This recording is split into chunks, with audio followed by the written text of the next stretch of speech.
Mesdames et Messieurs, accueillons chaleureusement le chef de la coalition Avenir Québec, M. François Legault.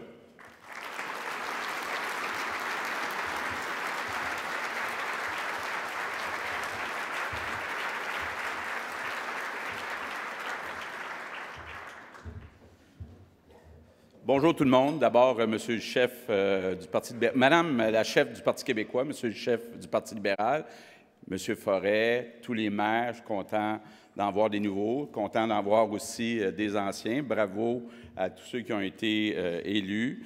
Donc, on le sait, oui, c'est exigeant, la vie politique, c'est exigeant au provincial, c'est exigeant au municipal. Et donc, c'est tout à votre honneur, évidemment, d'avoir choisi de consacrer une partie de votre vie à la politique.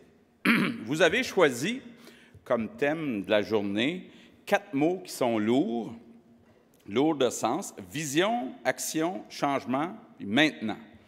Si on commence par la vision, je pense que vous avez eu de la vision en lançant des consultations sur que vous avez appelées « L'avenir a un lieu » pour moderniser les structures avec une charte des municipalités. C'est un message qu'on a entendu à la Coalition Avenir Québec. Je vous rappelle, pour ceux qui peut-être ne l'ont pas vu passer, l'automne dernier, la Coalition Avenir Québec a déposé un projet de loi pour créer une charte des municipalités. Malheureusement, le gouvernement du Parti québécois a décidé de ne pas appeler notre projet de loi. Deuxième thème, vous dites de l'action. Vous en avez exigé, surtout dans le dossier des régimes de retraite. Encore une fois, on vous a écouté à la Coalition. On a déposé aussi un projet de loi l'automne dernier pour vous donner les outils nécessaires pour régler le problème des déficits des régimes de retraite. Ce que la Coalition Avenir Québec propose, c'est qu'après une année de négociations avec vos employés, qu'on vous donne le pouvoir, à vous les municipalités, de décréter les conditions de travail de vos employés, de la même façon que le gouvernement du Québec a le pouvoir de le faire avec ses employés. Vous êtes des élus, vous avez toute la légitimité pour, après un an, trancher. Il faut absolument au Québec rétablir le rapport de force entre nos administrations municipales et les syndicats. La Coalition Avenir Québec est le seul parti qui est prêt à vous donner ce pouvoir. Le Parti libéral et le Parti québécois veulent donner ce pouvoir à une tierce partie. On a vu dans le passé où ça nous a mené d'avoir une tierce partie.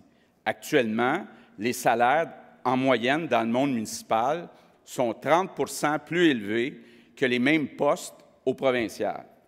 Puis on a évidemment ce déficit de 5 milliards de dollars. Donc, à un moment donné, il faut donner la responsabilité à quelqu'un, il faut que quelqu'un soit imputable. Puis je pense que les meilleures personnes pour être imputables, bien, ce sont les personnes qui ont été élues en bonne et due forme dans les municipalités. Troisième thème, vous parlez du changement. Puis là, vous nous avez donné une liste d'engagements. Vous avez fait un appel commun.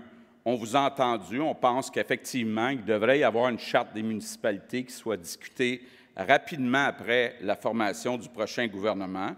Je sais que Montréal et Québec aussi ont demandé un statut particulier parce qu'elles ont un rôle unique de grande ville. Moi, je suis très ouvert à cette proposition. Quand on parle de relancer le Québec, on ne pourra pas relancer l'économie du Québec si on n'a pas une métropole en santé, si on n'a pas une capitale nationale en santé. Donc, c'est important, effectivement, de vous donner ces pouvoirs. Il faut aussi relancer les discussions rapidement sur le pacte fiscal. Ça fait trop longtemps que ce dossier traîne. Il est temps de donner tous les outils possibles pour diversifier vos sources de revenus.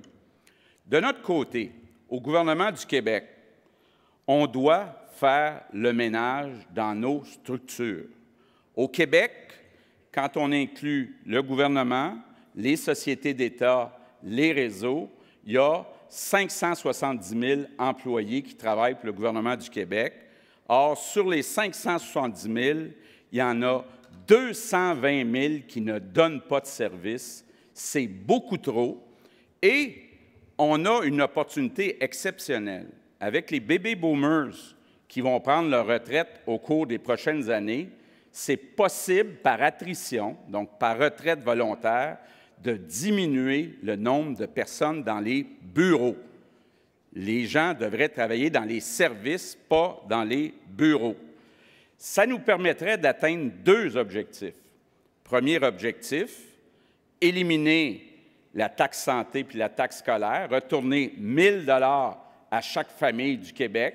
On en a bien besoin pour relancer l'économie. Et deuxièmement, en dégraissant la bureaucratie à Québec, décentraliser les pouvoirs. Évidemment, ça prend du courage pour décentraliser. On le sait, je me suis fait accueillir tantôt par une table de syndicats. Les syndicats, puis ce n'est pas seulement au Québec, n'aiment pas la décentralisation, mais à mon avis, c'est la seule façon d'avoir un État, des services qui soient donnés de façon efficace. Donc, je termine en vous disant, c'est possible de bâtir un Québec moderne, c'est possible que le Québec reconnaisse les municipalités comme des partenaires à part entière. On doit le faire. Et l'époque où le gouvernement du Québec dictait tout aux maires, cette époque-là est dépassée. Maintenant, avec la mondialisation, les villes, il faut les interconnecter les unes aux autres, peu importe les frontières. Et ce que je vous assure, c'est qu'un gouvernement de la Coalition Avenir Québec donnera aux municipalités, enfin, l'autonomie d'agir dans ce contexte nouveau. Merci.